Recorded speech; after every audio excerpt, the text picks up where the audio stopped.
Hello and welcome to the chemistry class once again. आज हम पढ़ते हैं हेटेरोसाइक्लिक यौगिकों की अभिक्रियाशीलता के बारे में। हेटेरोसाइक्लिक यौगिकों को सुपर एरोमेटिक कंपाउंड भी कहा जाता है। सुपर एरोमेटिक कंपाउंड क्यों कहा जाता है? क्योंकि हेटेरोसाइक्लिक यौगिक एरोमेटिक तो हैं, परंतु बेंजीन की तुलना में उनकी अभिक्रियाशीलता बहुत अधिक है। Super aromatic, they are called as super aromatic compounds because they are aromatic in nature but much more reactive than benzene and as reactive as phenols or primary aromatic amines. Heterocyclic यौगिक जो हैं वो aromatic तो हैं, उनकी प्रवृत्ति aromatic यौगिक की तरह है, परंतु उनकी जो अभिक्रियाशीलता रिएक्टिविटी जो है वो बेंजीन से बहुत ज़्यादा है और उनकी अभिक्रियाशीलता फिनॉल या प्राइमरी एरोमेटिक अमीन के समान ही है। इसीलिए सुपर एरोमेटिक यौगिक उनको कहा जाता है। ये क्वेश्चन आता है इसके ऊपर कॉम्पिटिटिव एग्जामिनेशंस में और बीएससी में भी लगभग हर साल आ जाता है ये क्वेश्चन। अब देखते हैं कि रिएक्टिविटी का जो क्रम है, ऑर्डर ऑफ रिएक्टिविटी, वो क्या है। बेंजीन जो है बहुत कम रिएक्टिव है, उसकी तुलना में थायोफीन, फ्यूरैन और पायरॉल बहुत ज़्यादा रिएक्टिव हैं। आप देख सकते हैं यहाँ लिखा हुआ है कि थायोफीन जो है 1000 times more reactive than benzene. Benzene की तुलना में वो 1000 गुना ज़्यादा अभिक्रियाशील है और उससे जो ज़्यादा अभिक्रियाशीलता है फ्यूरैन की और उससे ज़्यादा पायरॉल की। अगर आप रेजोनेंस एनर्जी का ट्रेंड देखें या ऑर्डर देखें तो आप देखेंगे कि बेंजीन का जो रेजोनेंस एनर्जी है वो सबसे ज़्यादा है। इन सब में 36 किलो कैलोरीज पर मोल, थायोफीन की 29, फ्यूरैन की 16, जबकि पायरॉल की 21। फ्यूरैन और पायरॉल में पायरॉल की ज़्यादा रेजोनेंस एनर्जी होने के बावजूद भी फ्यूरैन की रिएक्टिविटी पायरॉल से कम है। ऐसा क्यों, ये आगे आगे हम देखेंगे। इससे पहले कि कुछ और समझें, ज़रूरी है कि हेटेरोसाइक्लिक यौगिकों में इलेक्ट्रोफिलिक सब्स्टिट्यूशन किस प्रकार से होता है वो एक बार देख लेते हैं। देखिए यहाँ पर जो हेटेरो एटम है उसको वो ऑक्सीजन, नाइट्रोजन, ऑक्सीजन, सल्फर या नाइट्रोजन हो सकता है, और नाइट्रोजन अगर होगा तो उसके साथ नाइट्रोजन के साथ एक हाइड्रोजन भी इसमें जुड़ा हुआ होगा। तो देखिए कि यहाँ जो अनुनाद की वजह से और कॉन्जुगेटेड डबल बॉन्ड यानी संयुग्मित द्विबंध की वजह से जो loan pair of electron hetero atom पर होगा वो इस तरह से वलय में डिलोकलाइज्ड होगा, और इसकी वजह से जो अनुनाद की वजह से जो है नेगेटिव चार्ज या इलेक्ट्रॉन है वो जो हेटेरोसाइक्लिक रिंग है उसके इन दोनों पोजीशंस पर, जिन्हें अल्फा पोजीशन कहा जाता है, और इन दोनों पोजीशन पर जिन्हें बीटा पोजीशन कहा जाता है, उन पर नेगेटिव चार्ज या इलेक्ट्रॉन की डेंसिटी ज़्यादा हो जाती है। अब इलेक्ट्रोफाइल आक्रमण कर रहा है। इलेक्ट्रोफाइल यानी इलेक्ट्रॉन न्यून स्पीशीज़, इलेक्ट्रॉन डेफिशिएंट स्पीशीज़ जिसके ऊपर प्लस चार्ज है तो वो वहाँ पर आक्रमण करेगा जहाँ पर नेगेटिव चार्ज या इलेक्ट्रॉन ज़्यादा हैं।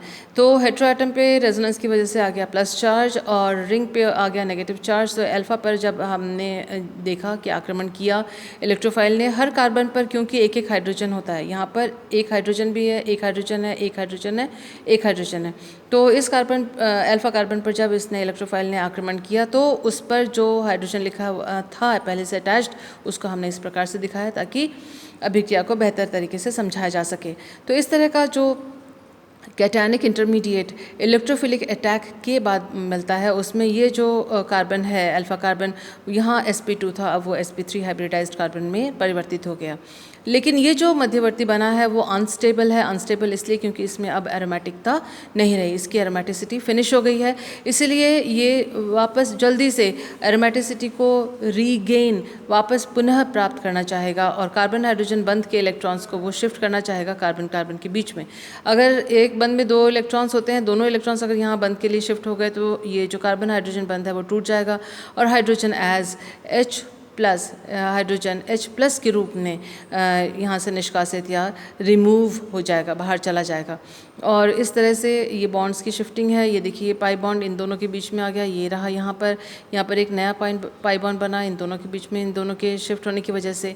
और इस पाई बॉन्ड के इलेक्ट्रॉन्स हेटेरो एटम ने अपने ऊपर ले लिए क्योंकि वो इलेक्ट्रोनेगेटिव है, और इस वजह से आपको फिर ये एरोमेटिक सिस्टम मिल गया है जिसमें हाइड्रोजन की जगह पर इलेक्ट्रोफाइल सब्सटीट्यूटेड है, प्रतिस्थापित है, तो इसे कहेंगे हम सब्सटीट्यूटेड प्रोडक्ट। अब प्रश्न उठता है कि why thiophene, furan and pyrrole are more reactive than benzene. Benzene की तुलना में थायोफीन, फ्यूरान और पायरॉल की अभिक्रियाशीलता अधिक क्यों है, जबकि ये सबके सब ये सारे एरोमेटिक हैं और सभी के सभी रेजोनेंस भी प्रदर्शित करते हैं। आपको ये मालूम है कि बेंजीन के जो रेजोनेटिंग स्ट्रक्चर्स हैं उनमें कोई डाइपोल नहीं है। जो बेंजीन के मुख्य कंट्रीब्यूटिंग कैनोनिकल फॉर्म्स या अनुनादी संरचनाएं हैं उनमें कोई प्लस चार्ज या माइनस चार्ज इस तरह से या डाइपोल इस प्रकार से नहीं है, जबकि हेट्रोसाइक्लिक यौगिकों के जो एरोमेटिक स्ट्रक्चर्स हैं या रेजोनेटिंग स्ट्रक्चर्स हैं उनमें डाइपोल होता है और प्लस माइनस चार्ज होता है, प्लस हेट्रो एटम के ऊपर होता है और नेगेटिव चार्ज जो है वो रिंग के कार्बन के ऊपर होता है। तो इसी वजह से जो के रेजोनेंस के में बेंजीन पर कोई डाइपोल नहीं है, जबकि हेट्रोसाइक्लिक यौगिकों के रेजोनेटिंग स्ट्रक्चर पर डाइपोल है।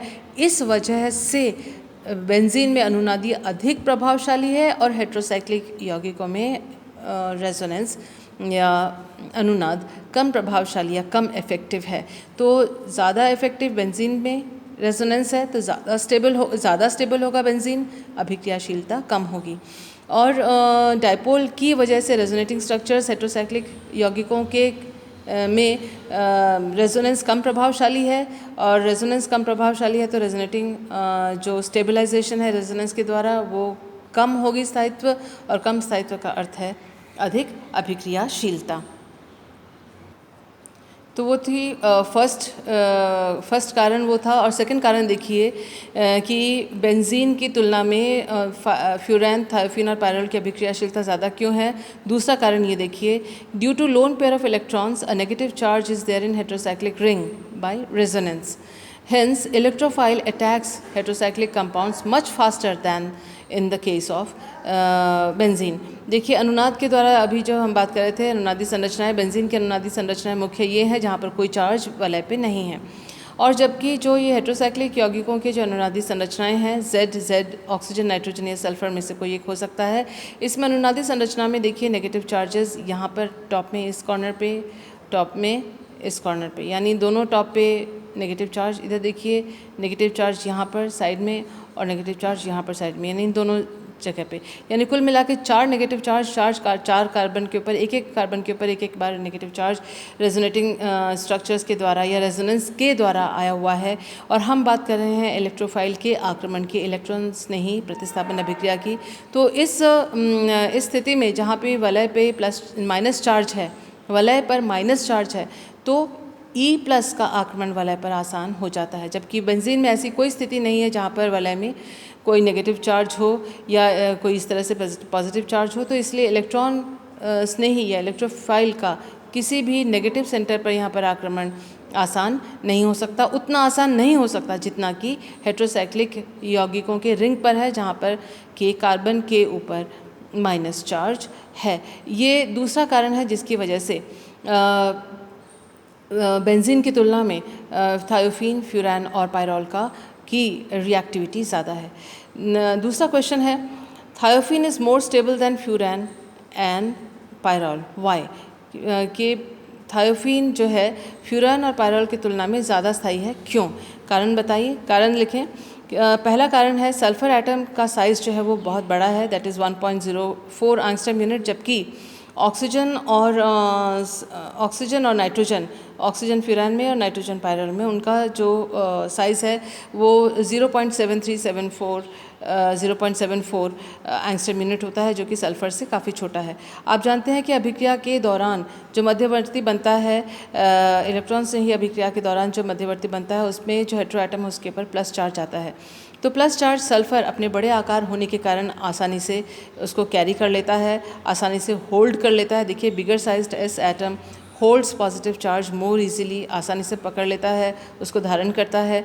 तो ये स्टेबल ज़्यादा होता है, इसलिए फर्दर रिएक्शन जो इसका उत्पाद बनाने में उसमें इसकी गति धीमी होती है। जबकि यहाँ पर क्योंकि इसका साइज़, एटम का साइज़ कम है, छोटा है, इसीलिए जो इंटरमीडिएट है वो उतना अधिक स्थायी नहीं होता जितना कि थायोफीन के केस में, क्योंकि इसमें जो प्लस चार्ज है वो छोटे जगह पे केंद्रित है, इसीलिए ये तुरंत जो है हाइड्रोजन आयन का निष्कासन करके वापस एरोमेटिक स्थिति में आ जाता है और प्रतिस्थापित यौगिक आराम से उत्पाद आराम से प्रदान फास्टर रेट में तेज़ गति से प्रदान करता है। दूसरा कारण है कि सल्फ़र के ऊपर डी ऑर्बिटल भी होता है, जो कि ऑक्सीजन और नाइट्रोजन के ऊपर डी ऑर्बिटल नहीं होता। डी ऑर्बिटल भी इस प्लस चार्ज को धारण करने में या प्लस चार्ज को डीलोकलाइज करने में या स्टेबलाइज करने में मददगार होता है। नेक्स्ट देखिए कि तीसरा जो रीज़न है कि जो सल्फ़र का जो प्लस एम प्रभाव है, सल्फ़र का जो प्लस एम प्रभाव है वो is lesser than plus M effect of oxygen. Plus M प्रभाव क्या है? मीज़ोमेरिक प्रभाव है, यानी इलेक्ट्रॉन डोनेटिंग इफेक्ट। इलेक्ट्रॉन दाता है सल्फ़र, लेकिन वो ऑक्सीजन की तुलना में प्लस एम प्रभाव के द्वारा इलेक्ट्रॉन कम देता है। तो इसीलिए वलय में जो इलेक्ट्रॉन का जो घनत्व है हेट्रोसाइक्लिक यौगिक में, जो थायोफीन में जो वलय में इलेक्ट्रॉन का घनत्व है, वो सल्फ़र में जो है वो प्लस एम प्रभाव के कारण कम होगा, और प्लस एम प्रभाव के कारण फ्यूरैन के वलय में इलेक्ट्रॉन का घनत्व ज़्यादा होगा। इलेक्ट्रॉन का घनत्व ज़्यादा होना यानी इलेक्ट्रॉन स्नेही का आसानी से आक्रमण कर पाना या तीव्र गति से आक्रमण कर पाना। इस वजह से जो थायोफीन की जो रिएक्टिविटी है वो फ्यूरैन से कम होती है, या दूसरे शब्दों में आप कह सकते हैं कि फ्यूरैन की रिएक्टिविटी थायोफीन से ज़्यादा होती है, और फ्यूरैन ज़्यादा रिएक्टिव होगा और थायोफीन कम रिएक्टिव होगा। तीसरा प्रश्न जो पूछा जाता है रिएक्टिविटी के ट्रेंड के बारे में या उसके क्रम के बारे में, वो है furan is more reactive than thiophene but less reactive than pyrrole. Furan जो है वो थायोफीन से अधिक रिएक्टिव है, लेकिन पायरॉल से कम रिएक्टिव है। ये भी पूछा जाता है कि फ्यूरैन की रेजोनेंस एनर्जी तो 16 किलो कैलोरीज पर मोल है, और ये पायरॉल की जो रेजोनेंस एनर्जी है वो 21 किलो कैलोरीज पर मोल है। लेकिन फ्यूरैन पायरॉल से कम अभिक्रियाशील क्यों हुआ? ये चीज़ आपने स्टार्टिंग में भी, इस वीडियो के स्टार्टिंग में भी देखी थी। फिर ये भी पूछा जाता, इसलिए this is one of the question that is asked in the examination. तो आज हम जानते हैं कि क्यों। तो 3 रीज़न्स हैं। ये रीज़न के साथ आप आंसर को लिखिएगा हमेशा। देखिए, पहला रीज़न है इलेक्ट्रोनेगेटिविटी का। Oxygen atom of furan has more electronegativity, that is 3.5 than nitrogen atom. तो नाइट्रोजन एटम का जो इलेक्ट्रोनेगेटिविटी है वो 3.0 है, ऑक्सीजन का है 3.5।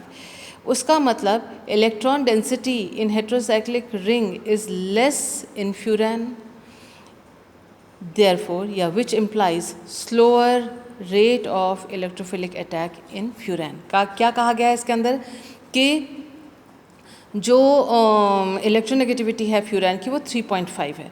3.5 है यानी वह इलेक्ट्रॉन्स को अपनी ओर नाइट्रोजन की तुलना में ज़्यादा तेज़ी से, ज़्यादा बल के साथ आकर्षित किए हुए रहता है। यानी इसका मतलब ये है कि ऑक्सीजन अपने loan pair of electron heterocyclic यौगिक को, इतने हेट्रोसाइक्लिक रिंग को, वलय को इतनी आसानी से नहीं देगा, वो पकड़ के अपने पास रख लेगा। और हम पढ़ रहे हैं इलेक्ट्रोफिलिक सब्स्टिट्यूशन रिएक्शन, इलेक्ट्रॉन स्नेही का आक्रमण, यानी वलय में हेट्रोसाइक्लिक रिंग में अगर ऑक्सीजन है तो रिंग में इलेक्ट्रॉन का घनत्व कम होगा, क्योंकि इलेक्ट्रॉन्स ऑक्सीजन अपनी ओर खींच के रखेगा उसके हाई इलेक्ट्रोनेगेटिविटी की वजह से। इसीलिए चाहे रेजोनेंस एनर्जी फ्यूरैन की कम है, लेकिन इलेक्ट्रॉन का घनत्व जो वलय है, वलय में इलेक्ट्रॉन का घनत्व फ्यूरैन में कम है, क्योंकि वो अपने इलेक्ट्रोनेगेटिविटी के कारण इलेक्ट्रॉन्स को अपने पास रखता है। अगर इलेक्ट्रॉन का घनत्व वलय में कम है तो इलेक्ट्रोफाइल का जो अटैक है वो रिंग में कम होगा। इसीलिए फ्यूरैन की जो रिएक्टिविटी है वो पायरॉल से कम है। पहला तो ये। दूसरा है कि डाइपोल मोमेंट की स्टडी करें अगर आप, तो dipole moment of pyrrole has negative pole towards the ring. देखिए, इन दोनों का पॉजिटिव पोल है रिंग की तरफ, और यहाँ देखिए पायरॉल में पॉजिटिव जो है वो नाइट्रोजन की तरफ है और नेगेटिव जो है वो वलय की तरफ है। यानी पायरॉल में इन दोनों की तुलना में वलय पर इलेक्ट्रॉन का घनत्व बहुत अधिक है। इसीलिए अनुनादी ऊर्जा चाहे जो भी कहे, फ्यूरैन की भले ही अनुनादी ऊर्जा कम हो, रेजोनेंस एनर्जी कम हो, क्योंकि रिंग में इलेक्ट्रॉन डेंसिटी पायरॉल में सबसे ज़्यादा है इन तीनों में, इसीलिए पायरॉल की रिएक्टिविटी थायोफीन और फ्यूरैन से ज़्यादा होगी। मुझे उम्मीद है कि आपको कॉन्सेप्ट क्लियर हो गए होंगे, और इनमें से एक क्वेश्चन ज़रूर एग्जामिनेशन में आता है हर ऑल्टरनेट ईयर, और उम्मीद है कि इसमें से कोई क्वेश्चन जो है इस साल भी आएगा और आप आसानी से इसको, आराम से इसको अटेम्प्ट कर पाएंगे। Thank you for being with me. Bye.